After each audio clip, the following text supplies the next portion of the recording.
एक समय की बात है। एक गांव में एक बहुत ही भोला भाला सा आलसी लड़का रहता था। वह कोई भी काम करना नहीं चाहता था। वह बस खाना खाता, घूमता और सो जाता था। यही उसकी दिनचर्या थी। एक दिन उसे किसी ने बताया कि एक आश्रम है जहाँ पर कुछ भी नहीं करना पड़ता है और हर दिन 2 समय का खाना और नाश्ता मिलता है। तुम वहाँ पर जाके रह सकते हो। उस आलसी को इस लड़के की बात काफी अच्छी लगी। उसने सोचा कि यह तो बहुत ही बढ़िया है और उस आश्रम में जाकर रहने का सोचा। फिर क्या था, वह अपना सामान बांधा और अपने सारे सांसारिक जीवन को छोड़कर उस आश्रम में जाकर रहने लगा। आश्रम में गुरुजी रहते थे। वह कुछ समय सबको प्रवचन देते थे। वह आलसी लड़का सुनता था और बाकी समय आराम करता था। फिर पेट भर खाना खाकर सो जाता था। ऐसे ही उस लड़के का दिन गुजरता गया। एक दिन आश्रम में कुछ भी नहीं बना था खाने के लिए। नाश्ते के समय नाश्ता ना मिलने पर उसने सोचा कि कोई बात नहीं, नाश्ता नहीं मिला तो क्या होगा, भोजन तो अवश्य ही मिलेगा। अब भोजन के समय भी उसे भोजन नहीं मिला। लड़का दौड़ करके गुरुजी के पास गया और उसने पूछा कि आज भोजन क्यों नहीं बना है। तब गुरुजी ने कहा कि बेटा, आज एकादशी का व्रत है और जितने भी आश्रम के सदस्य हैं उनका आज उपवास है और तुम्हारा भी आज उपवास रहेगा क्योंकि तुम भी इस आश्रम में रहते हो। आज भोजन नहीं बनेगा। वह लड़का बेहद आलसी था और उसे भूख भी काफी लगी हुई थी। उसने गुरुजी से बोला कि मैं उपवास नहीं रख सकता, मुझे काफी जोर की भूख लगी है और मैं खाना खाऊंगा। तब गुरुजी बोले कि ठीक है, जाओ तुम भंडारे में से सामान लेकर के आओ और आश्रम में नहीं, कहीं बाहर जाकर खाना तैयार कर लो। लेकिन याद रहे कि भोजन बनाने के बाद तुम्हें सबसे पहला भोग भगवान को लगाना है और फिर आखिर में तुम्हें प्रसाद खाना है। वह लड़का खुश हो गया और बोला ठीक है, और फिर अनाज लेकर नदी की ओर पहुंचा। वह वहां पर भोजन पकाने लगा और जब भोजन तैयार हो गया उसके बाद वह कहने लगा कि भगवान श्री राम, आप आइए, पधारिए और भोग लगाइए। अब जब उसे लगा कि भगवान तो आ ही नहीं रहे तो वह फिर से कहने लगा कि मुझे मालूम है कि आपको तो अच्छा खाने की आदत है। मैं अच्छा खाना तो बना नहीं पाया और मुझे अच्छा भोजन बनाने भी नहीं आता, लेकिन मैंने जो भी बनाया है रूखा सूखा, आप कृपया करके यहाँ आकर खा लीजिए। भगवान श्री राम उसकी सरलता पर बहुत ही प्रसन्न हुए और उस लड़के को दर्शन दे दिए। उसने देखा कि भगवान श्री राम आए हुए हैं और उनके साथ माता सीता भी आई हुई हैं। लेकिन लड़के ने तो सिर्फ 2 लोगों के लिए खाना बनाया था, एक भगवान के लिए और एक स्वयं के लिए। और अब जबकि भगवान के साथ माता सीता भी आई हुई थी तो उसने उस भोजन को माता सीता और भगवान के सामने ग्रहण करने के लिए रख दिया। भगवान श्री राम और माता सीता ने भोजन किया और उसके बाद जब वह जाने लगे तो यह भोला सा लड़का बोला कि प्रभु आप आए, दर्शन दिए, मुझे काफी अच्छा लगा। मुझे खाने को कुछ नहीं मिला, लेकिन कोई बात नहीं।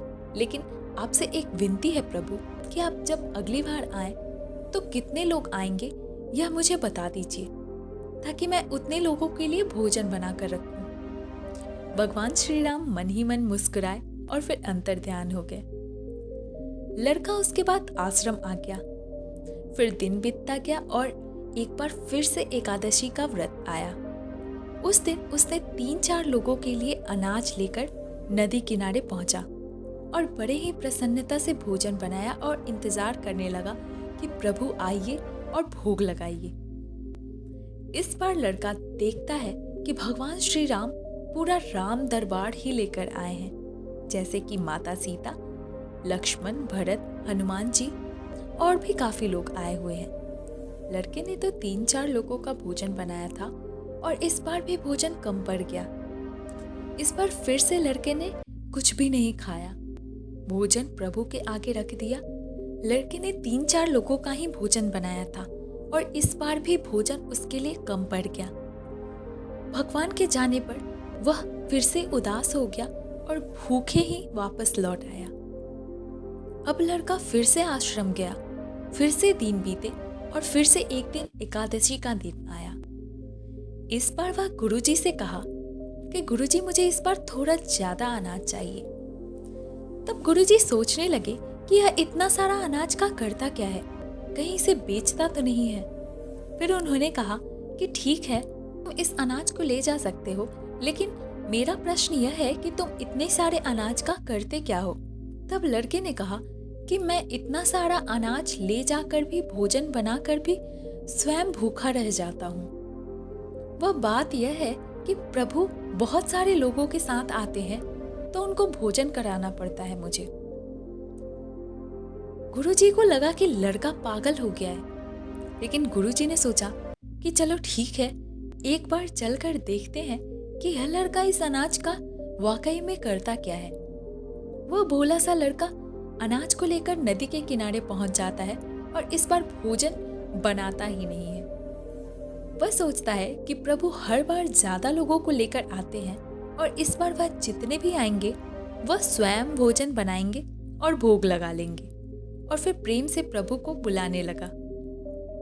गुरुजी यह सब छुपकर देख रहे थे कि यह भोजन तो बनाया ही नहीं और प्रभु को बुला रहा है। लेकिन लड़के ने देखा कि इस बार प्रभु के साथ बहुत सारे लोग आए हैं, तो उसने प्रभु के सामने हाथ जोड़कर कहा कि प्रभु माफ कीजिएगा, आप बहुत सारे लोग आते हो और मुझे आपकी संख्या पता ही नहीं होती है और मेरी हिम्मत भी नहीं होती कि इतने सारे लोगों के लिए भोजन बना पाऊं। आप स्वयं आइए, भोजन बनाइए और भोग लगाइए। तब प्रभु मुस्कुराते हैं और अपने साथ आए सभी लोगों के साथ मिलकर भोजन बनाने लगते हैं। गुरुजी यह सब छुपकर देख रहे होते हैं और फिर लड़के के पास आकर कहने लगते हैं कि यह तुम क्या कर रहे हो।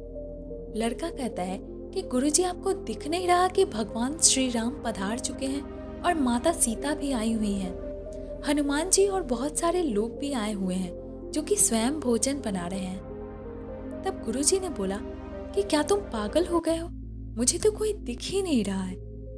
तब लड़का गुस्सा हो गया और बोला कि प्रभु आप ये क्या कर रहे हो, एक तो आपने मुझे भूखा रखा है और अब गुरुजी को दर्शन भी नहीं दे रहे हो।